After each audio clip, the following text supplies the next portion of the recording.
ہے کہ ایک مرتبہ کچھ صحابہ رسول اکرم کی خدمت میں آئے اور حضرت حکم ابن عاص پر لعنت اور نفرین کر رہے تھے. صحابہ نے کہا یا رسول اللہ آپ اس پر لعنت کیوں کر رہے ہیں؟ آپ نے غور کیجئے، آپ نے فرمایا میں اپنی فلاں بیوی کے ساتھ بیٹھا ہوا تھا اور یہ دیوار کے سوراخ سے ہماری طرف جانگ رہا تھا.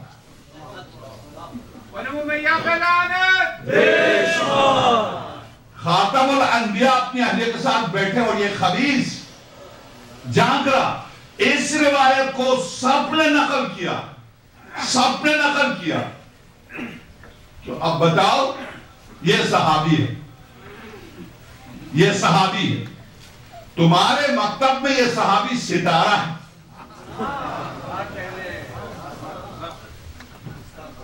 یہ ستارہ جو دین اس سے تمہیں ملے.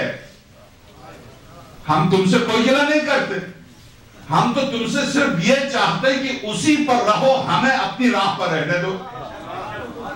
ہم تم سے کوئی گلہ نہیں کرتے، اس لیے کہ آخر جہنم کو تو خالی نہیں رہنا، اس کے لیے بھی چاہیے. تو آپ اسی آس کے دین پر، اسی مکتب پر رہیے ہمیں، مگر مجھے علی کے دین پر رہنے دیں. میری اتنی سی درخواست ہے بس، اور کچھ نہیں.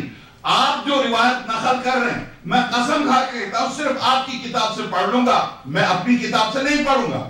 تو آپ مجھ پر کفر اور شرک کا فتویٰ لگانے سے پہلے اپنے تمام مصنفین کو مشرک قرار دیجئے، پھر باتیں مجھ پر آ جائیں گی.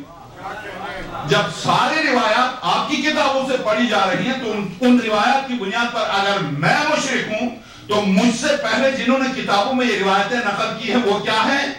مشرک. تو اگر یہ مشرک ہیں تو تیرا آبا و اجداد بھی مشرک ہے، تو کیا فتویٰ لگاتا؟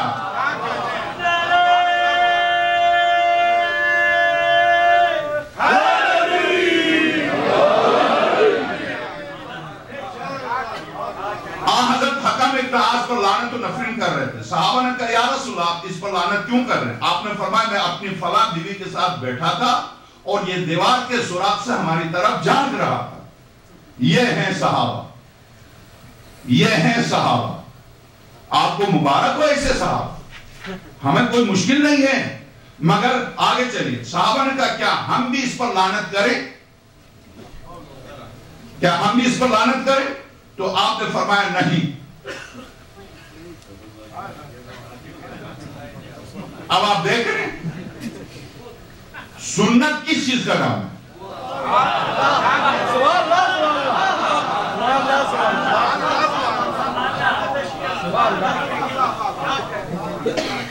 جب آپ بخاری اور مسلم کو اٹھا کے دیکھیے، سنت کس چیز کا نام ہے؟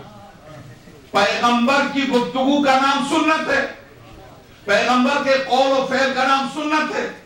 تو جب پیغمبر کا قول و فعل سنت ہے تو جن پر پیغمبر نے لعنت بھیجی ہے ان پر لعنت بھیجنا سنت ہے.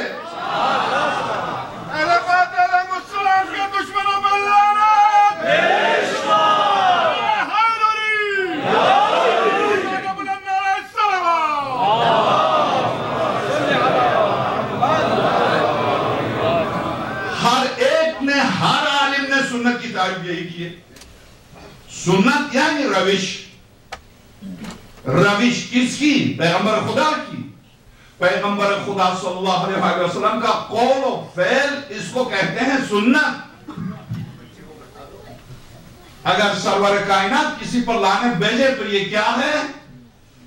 بولے سنت پیغمبر خدا.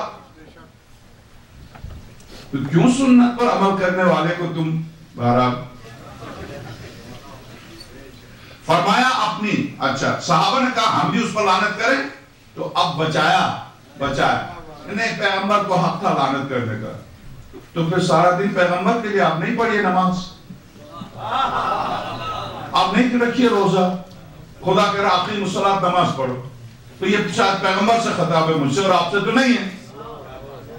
اس لیے جب پیغمبر کا قول، پیغمبر کا فعل، ان دو چیزوں کا نام سنت ہے تو آپ کو پوچھنے کی ضرورت ہی کیا؟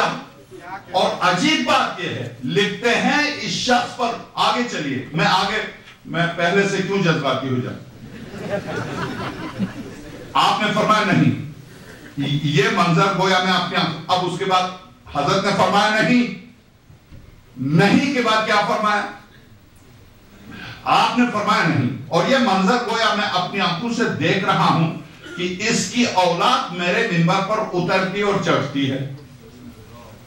اترتی اور چڑھتی. صحابہ نے کہا یا رسول اللہ کیا ہم انہیں پکڑ لیں؟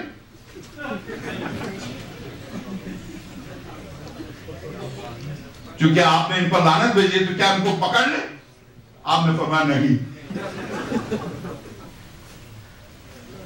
نہیں پکڑو. میں اس پر تعلیق میں پیش کروں گا تو نہیں، لیکن رسول اکرم نے اسے جلاوطن کر دیا. پیغمبر خدا. اب آئیے سورہ واقعہ مائدہ اسلام نے جلاوطنی کا حکم کس کے لیے صادر کیا؟ سورہ مائدہ آیت نمبر 36. بسم اللہ الرحمن الرحیم. انما جزاء الذین یحاربون اللہ ورسولہ ویسعون فی الارض فساد فیقتلوا او یصلبوا او ينفوا من الارض. جو لوگ خدا سے لڑتے ہیں، رسول سے جنگ کرتے ہیں اور زمین پر فساد پھیلاتے ہیں، انہیں قتل کر دو. یصلبوا تختے دار پر چڑھا دو، پھانسی دو، یا قتل کر دو، ہاتھ اور پیر کاٹو، او ینفوا یا یہ زمین سے نکال دو. تو سنگین ترین مجرم کی سزا اسلام میں جلاوطنی ہے. پیغمبر خدا خود لعنت بھی کرے اس پر، جلاوطن بھی کرے، اور یہ لکھ رہا. ہم نے پوچھا ہم بھی کرے تو کہا دیں نہیں تم نہیں کرو. اس کی وجہ کیونکہ عثمان اس کو واپس بلا چکے تھے. عثمان اس کو واپس مدینہ بلا چکے تھے. اگر راوی کہتا ہاں تو بنو میاں اس کی اولاد کو کاٹ دیتے ہیں، بنو میاں اس کے گھر کو جلا دیتے ہیں.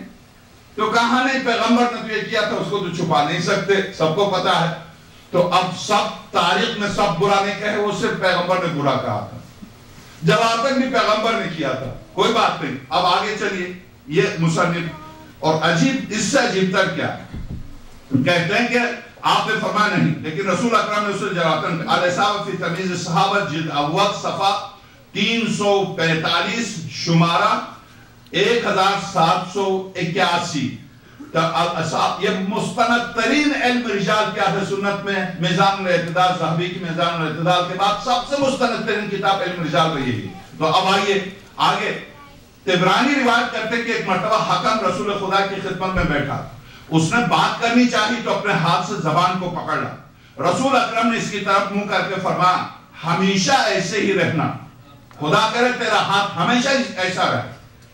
تو اب کہتے ہیں کہ چنانچہ زبان کو پکڑ. رسول اکرم نے اس کی طرف منہ کر کے فرمایا کہ ہمیشہ ایسے ہی رہنا.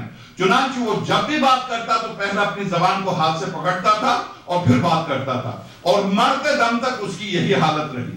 ابن حجر کو اس حدیث کی سند میں کچھ شک ہے. 400 صحابہ کی حدیث ہے، شک ہے ٹھیک. ابن حجر کو اس حدیث کی سند میں کچھ شک ہے. کیوں؟ بہقی نے بھی اس روایت کو نقل کیا ہے، لیکن اس کے راویوں میں سے ایک زرار ابن سعد ہے اور اس پر رافضی ہونے کا الزام تھا، کیونکہ وہ عثمان کو مسلمان نہیں سمجھتا تھا. ابن حجر نے چونکہ آیت اللہ شرف الدین موسوی نے اپنی کتاب المراجعات میں لکھا کہ وہ ان کو مسلمان نہیں سمجھتا تھا، عثمان کو مسلمان نہیں سمجھتا تھا.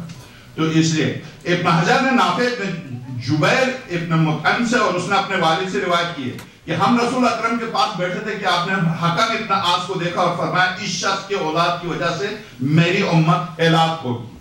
یہ 5ویں روایت عرض کر رہا ہوں حکم کے بارے میں. ٹھیک.